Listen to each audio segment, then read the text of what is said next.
Bueno, muchas gracias a las dos, a Malika y a Alexandra, por estar aquí. Es un lujazo y muy guapas las dos. Bueno, a mí me han encantado las dos presentaciones. También quería como para... Habla el micrófono. Ah, está parado, no me escucháis. ¿Y ahora? Ah, ahora sí. Wow. ¿Lo puedo apagar de nuevo? No. Bueno, les agradecía a ellas dos por estar aquí, que es un lujo teneros a las dos aquí. Bueno, quería también para que os hicieras una idea, contaros que este es en el caso de Alexandra, es el inicio de una especie de gira de conferencias y de workshops que incluirán, si no me equivoco, 11 ciudades europeas. O sea, es como la Mick Jagger de la dirección de arte, ¿no? Y bueno, y en el caso de Malika tenemos la suerte de que ha venido a vivir a Barcelona, cosa que a mí salgo a la calle mucho más contento, sabiendo que en algún lado, no muy lejos, está por ahí caminando Malika. Y bueno, y de hecho te invito a que pases por la Asociación de Ilustradores. Claro. y que bueno, que formes parte de esto, ¿no? Como ilustradora catalana que eres ahora, ¿no? Y bueno, en realidad, llevándolo al tema del orden y el caos, que ha sido el tema y del que en un rato también nos iremos, ¿no? Pero, o sea, yo tengo una teoría sobre esto, ¿no? Que me voy a permitir de compartir con vosotros. Bueno, y que más o menos, de hecho, esperaba que me la desmintieran y más o menos las dos la han seguido en su presentación, ¿no? Y es que, bueno, Alexandra durante 8 años o 7 años en el New York Times ha sido una habitante del caos, ¿no? O sea, es vivir adentro, o sea, es un equipo de 100 personas y tú estás... El director de arte está en medio, ¿no? Está ahí como un diplomático explicándole entre el editor, el maquetador, el artista, ¿no? el ilustrador.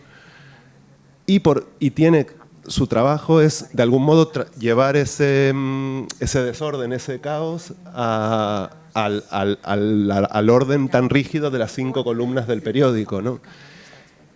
Y como si eso no fuera suficientemente complicado, a Alexandra le gusta desordenar ese orden, ¿no? del periódico, ¿no? Y como habéis visto antes, introducir ahí en nuevos lenguajes, desordenar el espacio, ¿no? Jugar con el espacio ese, ¿no? Y luego hablaremos del lado de Malika, ¿no? Pero primero para ya empezar con una pregunta, que si no estoy yo hablando aquí. ¿En qué medida ese caos es un estímulo y cuándo se convierte en algo agotador, ¿no? En algo que no te deja vivir, ¿no?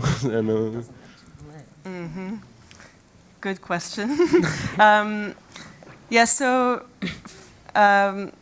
For me, I think like some things that we saw in what I showed is that the chaos that really was inspiring to me and made me thrive in that job was the chaos of bringing in completely new illustrators where I had no idea what to expect and had no idea whether we would actually reach a place where it would work with the article and in that context. And so the chaos of just making unexpected choices, especially for an editorial environment, that to me was really stimulating. Per mi, la part més estimulant, ja us he ensenyat a la presentació, no? El que més m'inspira i m'encoratja de la meva feina és triar un artista que desconec. Aquesta és la part del caos, que m'agrada perquè no sé què espero d'aquesta persona, no sé ni tan sols si arribarem enlloc i per tant fer tries inesperades, sobretot per passar-les al món editorial, és la part del caos que m'estimula, precisament. Because I could choose to hire somebody that I had worked with many times and I would really know what they would create. And that is very valuable too, and I often did that. But But also there's the opposite where you hire somebody and collaborate with them and there is this element of chaos, and that I think moves you forward. And then also that artist becomes a more normal editorial illustrator and becomes somebody then that you work with quite a lot and moves from chaos to order then. Clar, jo podria haver triat, i ho he fet altres vegades, un artista amb qui ja he col·laborat i a qui ja conec i que sé que farà, però m'agrada aquesta cosa inesperada, aquest caos de triar algú que no sabem on anirem, tira endavant i llavors què passa? Que el porto a ell o a ella també del caos a l'ordre perquè potser acaba convertint-se en un habitual del món editorial. And just briefly, the chaos that is not healthy is this diplomatic tension that you're always trying to negotiate, working with so many people. Yes, you said 100 people, it is 100 people. And trying to argue your opinion to a bunch of people that might disagree with you. I el caos que no és sa, potser el menys sa, és aquesta tensió diplomàtica a la qual et referies. Has dit 100 persones, no t'has equivocat, són 100 persones amb les quals has de batallar, tenir converses, intentant fer valdre la teva opinió amb gent que potser no hi està d'acord. And wanting to be on the side of the illustrator and helping them create their strongest work, but sometimes editors have a more literal interpretation or a more literal desire, and trying to figure out how to argue in a really respectful, diplomatic way to try to create the best result. This is very stressful. El més estressant és intentar arribar a bon port i trobar un bon resultat posant-te de la banda de l'il·lustrador, deixant que faci la seva obra i que la puguis difondre, però clar, molt sovint què passa? Que els editors tenen una interpretació molt més literal del que diu aquell text, per tant tu fas de diplomàtica enmig intentant defensar una idea perquè al final el resultat sigui bo per tothom. And I'll add also that it's difficult as a young woman learning how to really stand up for your opinions in an environment like the New York Times. I en un entorn com el New York Times, a més he de dir que no ha estat sent fàcil com a noia jove que soc, defensar les meves idees en aquest entorn. No és fàcil. Gracias. Y en el caso de Malika, bueno, claro, es como veíais recién, es cada imagen que hace es como una explicación muy ingeniosa y muy bonita del orden, ¿no? ¿no? De algún modo, ¿no? Y bueno, y un poquito también por ahí, por el mismo lugar, ¿no? En qué medida en el proceso creativo, que más o menos lo explicabas ahora, ¿no? Pero en qué medida hay un cierto caos que te vas conociendo con el tiempo y sirve para invocar ese momentito de magia que decías al final de tu conferencia. Yeah, I mean, for me, every new project, I'm scared that I will not come up with anything, or I will repeat myself. Yeah, so every time, and especially when it's someone I really want to impress, a client I really want to work with. But somehow I've learned over the years to trust the process, and I think it's a gymnastic. And I think maybe you won't come up with your best idea, but you will always come up with something that works. But then the real magic is when it's really new for you as well, and something really incredible that you love. Cada nou projecte us he de dir que a mi m'aterra, estic espantada perquè penso i si no surt res, i si em repeteixo, cada vegada em passa igual, i si no arribo a res, però sobretot si és un client amb el qual vull treballar i el vull impressionar, però he anat aprenent que és un projecte i he de confiar en ell, com he fet sempre, fent els mateixos exercicis, i segur que arribaré a alguna cosa que funcionarà, no sempre serà potser la millor idea, però funcionarà, i si és nou per mi, doncs això és el que em malenta tirar endavant. And for me, I actually find that there is a chaos that makes sense, and there is chaos that doesn't make sense. And so, for example, when I work with clients who don't make any sense, it's very difficult for me. That is when I get in really stressful situation. I think it's the same as Alexandra, it's politics. It's when you get someone that doesn't make any sense, you get a comment that doesn't make the piece better. Mm. So then you're in this chaotic place where you don't know to go left or right, you know. But for me, that is the difficult part. Clar, i a part del caos que té sentit i part del caos que no té sentit. I, per exemple, quan et topes amb un client que no es fa entendre i que no és clar i que no t'aclareix res amb els comentaris que et fa, doncs aquí entra la part de la diplomàcia, com deia l'Alexandra. Jo crec que estàs fent política perquè t'has de manegar d'alguna manera amb una cosa que t'estan dient que no s'aguanta per enlloc. But I'm not very diplomat. I jo no sóc precisament una persona molt diplomàtica, que diguem. Bueno, y esto, claro, ya invita, ¿no?, a hablar de la relación, de hecho, entre ilustrador y director de arte, ¿no? A mí, una cosa que ya lo había visto y ahora lo he vuelto a ver en tu presentación, y que todavía tiene que ver, de hecho, con el caos y el orden, es este método que entiendo que es práctico de ordenar por carpetas ¿no?, a un artista que, no sé, estos ilustradores hace para economía, para temas de... ¿no? Y entiendo que es práctico, tienes que tomar decisiones súper rápido, no sé. Pero claro, yo lo vi y me aterra la idea de caer en la carpeta equivocada, ¿no? Y no salir nunca más de ahí, ¿no? Y pasarme la vida ilustrando movidas económicas, yo qué sé, ¿no? No sé si a ti te pasa también, Malika, ¿no? Pero, Sí, yo soy en la categoría erótico. y como de, quiero salir de aquí. ¿Cómo luchas contra eso, no? Si es que lo haces, no sé. I understand your concern, but because I'm aware of that concern, and as an art director, I know that concern exists, and so I try to fight against it. Just because the way that I construct those tags is I really look at the full range of an illustrator's work, and I try to imagine future possibilities. So I really choose tags that are not only economics if you've done economics work, but it really is like the full range of what I think somebody could do. I'll make another point, but I'll stop. Ja entenc la teva preocupació, però com a directora d'art ho entenc i ho sé i intento combatre-ho això, no? I jo sempre analitzo tota la gamma de l'il·lustrador i tot el portafoli i sempre em penso futures possibilitats i segurament si ja has fet molt de tema econòmic doncs et proposaré una altra cosa, no t'encasellaré allà. You know, for example, now after seeing this talk with Malika, now I really am interested in visual music and your approach to this. But of course, I'm sure you get so many jobs on eroticism. I don't. Yeah, actually, I don't. But I don't take them anymore. Really? No. Yeah. I stopped years ago. Yeah.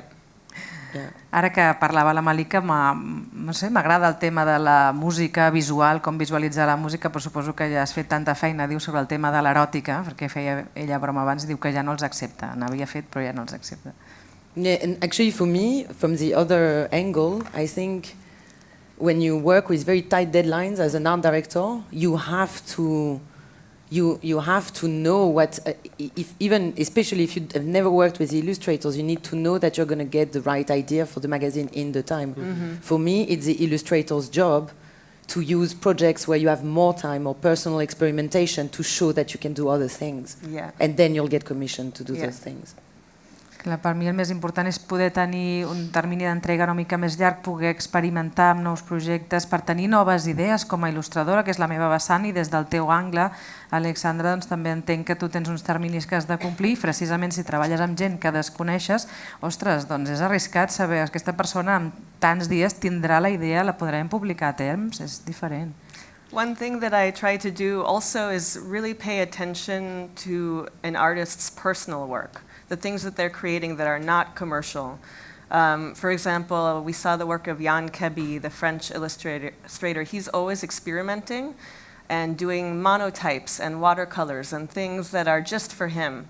And I've commissioned him to do monotypes and watercolors for the paper that he had never done for editorial before. So for me, that's a way to get away from those commercial categories.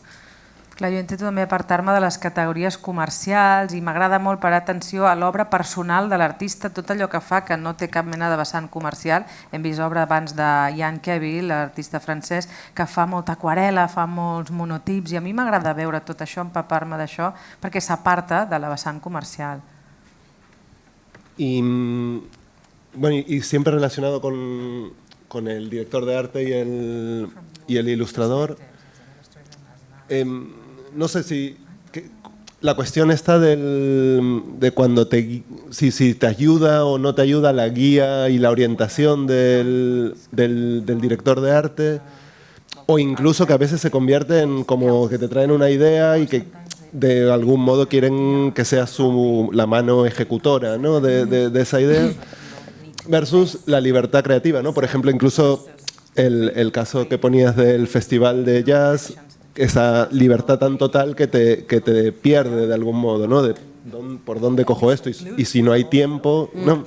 Bueno, esa dualidad, ¿no? Quería preguntarte a ti dónde estás más cómoda y a ti también un poco cómo te gusta abordar a los ilustradores en ese sentido, ¿no? For me, I think it depends on people, it depends on illustrators. I know me personally, I can't work with a sketch.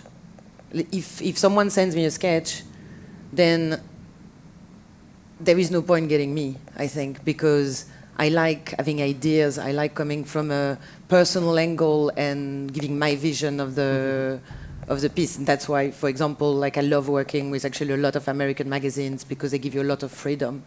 And the New Yorker, for me, for example, is the one where it's your vision. It's your vision. They never tell you what to draw. You have a broad theme, and you propose ideas. And if it works, it works. And so I think for me, an art director and the best art directors, I'm not saying that because you're here, Alexandra, but the best art directors are working in magazines, definitely not in advertising. But the best art directors, they are the one who guide you and make you push yourself and make your image feel stronger. For me, these are the great art directors.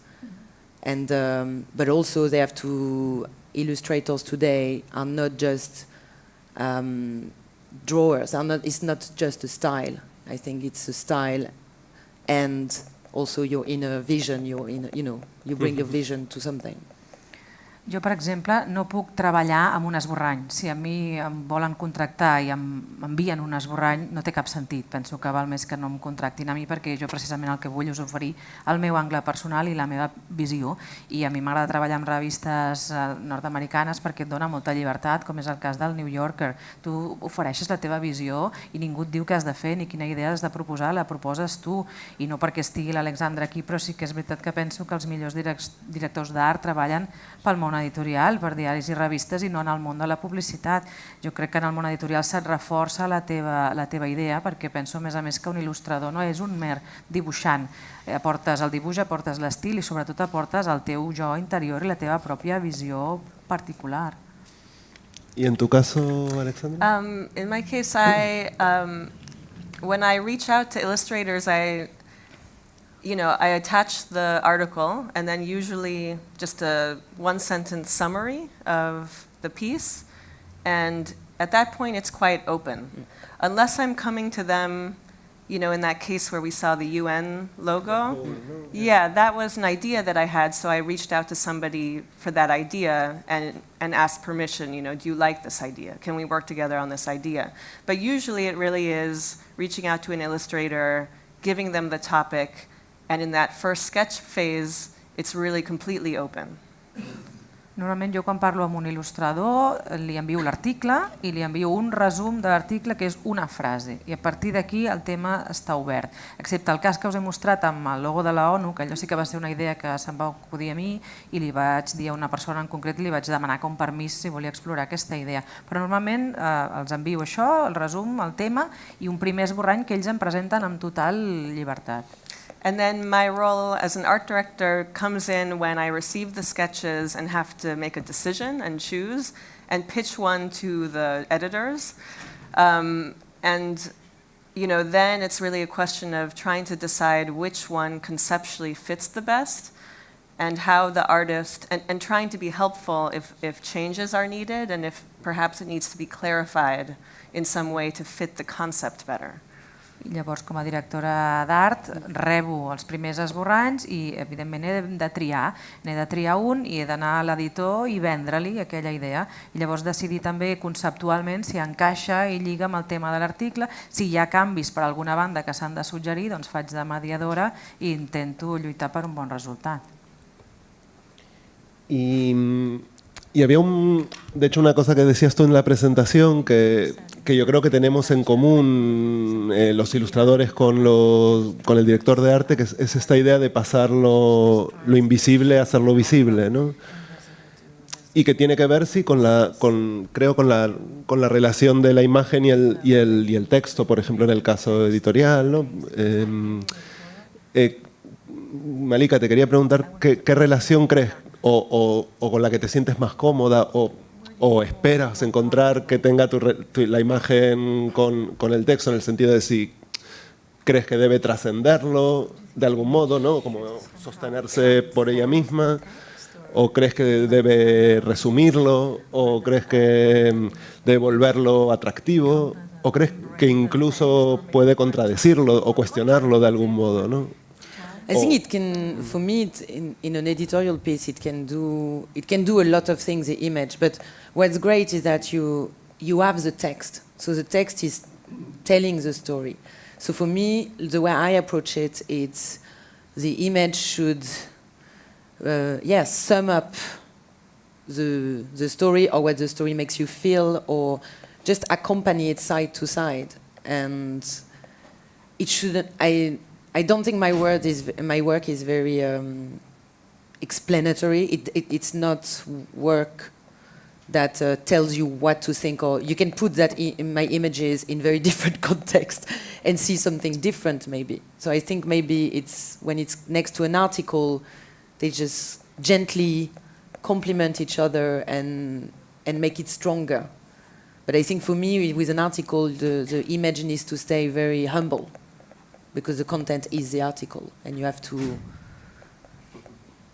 just enhance it, but this is not your show. Jo crec que en feina editorial la imatge pot fer molt i contribueix molt. Tens el text, això d'entrada, tens la història que s'està explicant, i amb la imatge el que hem de fer és resumir aquella història i sobretot què et fa sentir aquella història. Nosaltres com a il·lustradors acompanyem aquella història. Jo també personalment crec que no penso que jo expliqui massa amb les meves imatges. La meva imatge no et diu què has de pensar sobre allò, i de fet la meva imatge en contextos diferents et farà pensar coses diferents i et portarà interpretacions diferents. La imatge complementa, la imatge reforça el text, i en una obra editorial la imatge ha de ser humil i modesta, mer acompanyament del text, perquè el contingut és l'article i tu has de potenciar aquell article i tu no ets l'estrella allà. Claro, yo entiendo que eso es una forma de verlo, ¿no? Que al final en una página, no, que en una página está la ilustración y está el texto, ¿no? Y podría ser todo el contenido, ¿no? De esa página, ¿no? Pero bueno. No, pero no en una portada. Pensó más en como artículo, ilustración de artículos. Más que... No, una portada es tu show. Pero claro, le quería preguntar a Alexandra en ese sentido de... Por ejemplo, si una ilustración puede de algún modo cuestionar un texto de opinión, por ejemplo, de un periódico, ¿no? En ese sentido, justamente de que sea el show de los dos, de que la página entera sea más rica, ¿no? O no, ¿no? O igual no es el sitio para hacerlo. No lo sé. No, definitely. I mean, one thing that's always interesting is that when you're working in the news, the images that the readers see are instantaneous, perceived instantaneously, whereas a text is experienced in a linear way. And because of that, the images, of course, are always going to be more powerful and immediate, and can summarize and and draw the reader in immediately. And that's why oftentimes editors, if you have an article that is, let's say, very critical about Trump and saying very specific arguments against Trump, but then you have an image that is saying the same thing but visually, the editors are more afraid of the image and the impact that it will have on the readers and the fact that it might be really controversial or cause a problem, because the text, if just viewed, you can't see the argument at first glance, you can see the image. So that's why there's always that diplomacy that happens between the illustrator, the art director, and the editor, trying to figure out will this be offensive? Will this do well? Will this educate? How will this image be perceived? Sorry, that was quite a lot. Com que treballem amb les notícies, en el món editorial, doncs què passa? Que la imatge és instantània i és una cosa que es percep i que entra pels ulls a la primera.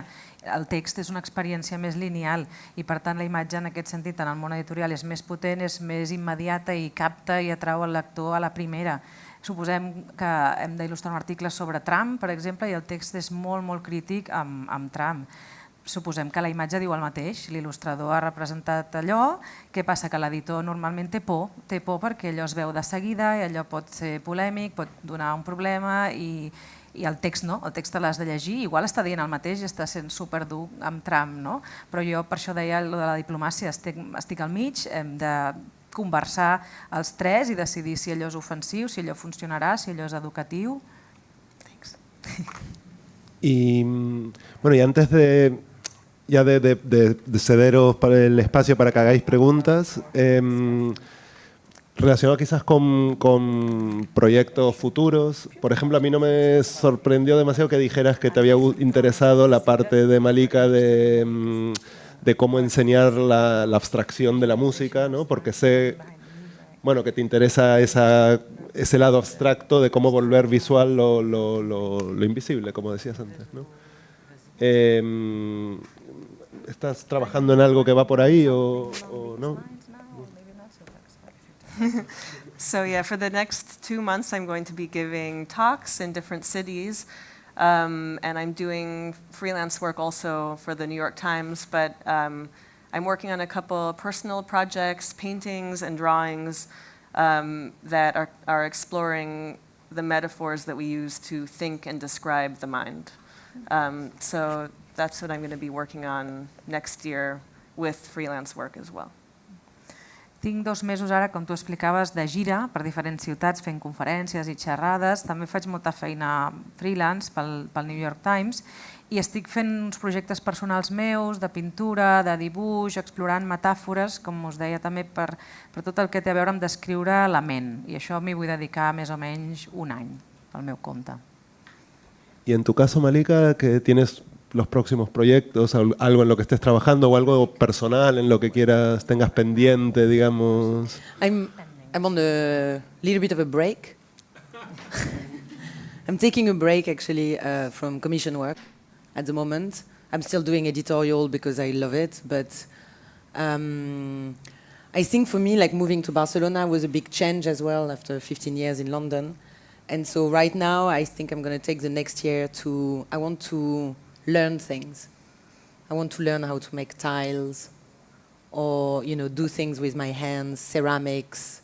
So I think I'm going to dedicate the next year kind of trying things and getting away from that scene and see what comes of it, basically.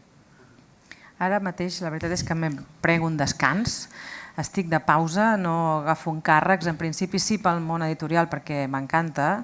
Clar, m'he traslladat a Barcelona i això ha suposat un canvi després de 15 anys de viure a Londres i ara penso que em vull aprendre. Em toca aprendre, vull jugar amb la ceràmica, vull fer treball manual, a veure si me'n surto, provar i experimentar i apartar-me una mica del que he fet fins ara i veure què surt, principalment veure què passa. Bueno, y si tenéis alguna pregunta, aprovechad que estáis por aquí, que están aquí por aquí Malika y Alexandra y es el momento para hacerlas.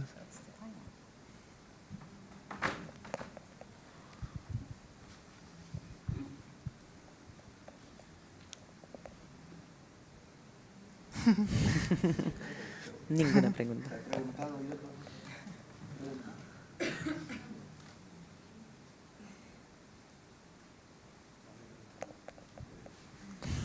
Quería preguntar, sobre todo a Alexandra puede ser, cuando un artista presenta una ilustración o un trabajo para editorial suele tener un formato muy concreto, ¿no? muy estático.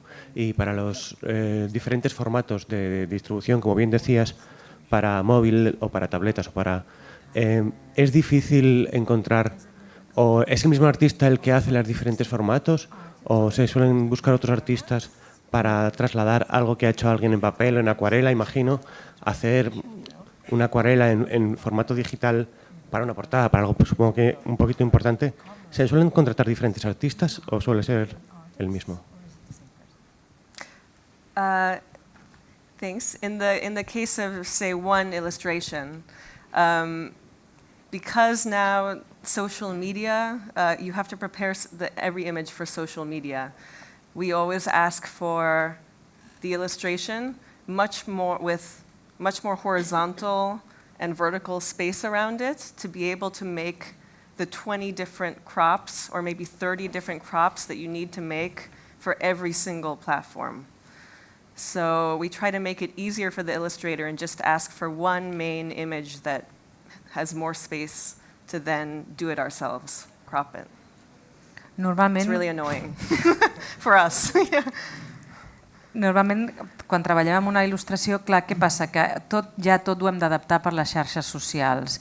I el que li demanem és que ens prepari la imatge molt horitzontal, que ja ho faci en un format molt horitzontal i deixi molt de marge vertical, perquè nosaltres després hem de fer 20-30 retalls per no sé quantes plataformes diferents. I perquè no ho hagi de fer la persona, ho fem nosaltres, li demanem que ens deixi marge i espai, que és un rotllo, però que s'ha de fer. And one more thing, when you commission an animation, that animation then has to be saved at around 30 different sizes.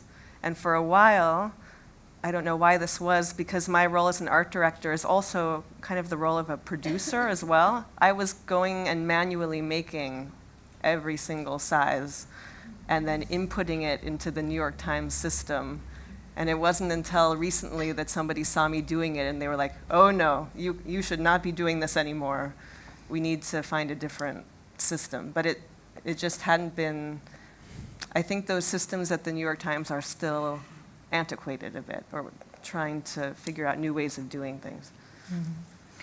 Per exemple, amb les animacions, què passa? Que les hem de guardar, però les hem de guardar en 30 mides diferents, per exemple. No? I jo com a directora d'art em trobo a vegades que estic fent de productora i ho he fet i ho feia fins ara manualment, anar guardant aquelles animacions amb diferents tamanys, no? Pel New York Times, fins que algú em va veure fer-ho i em va dir tu què fas fent això?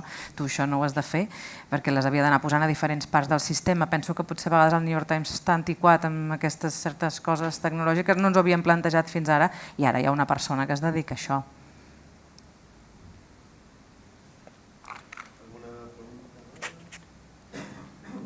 Are there any further questions? Maybe we can call it a day? Yeah? Should we? ¿No? Pues nada, muchísimas gracias a las dos. Gracias. Un placer y bueno, habrá más actividades por la tarde y de nuevo, una vez más, gracias a Utopía por hospedarnos aquí y bueno, que os divertáis y que vamos a comer algo, ¿no? Gracias.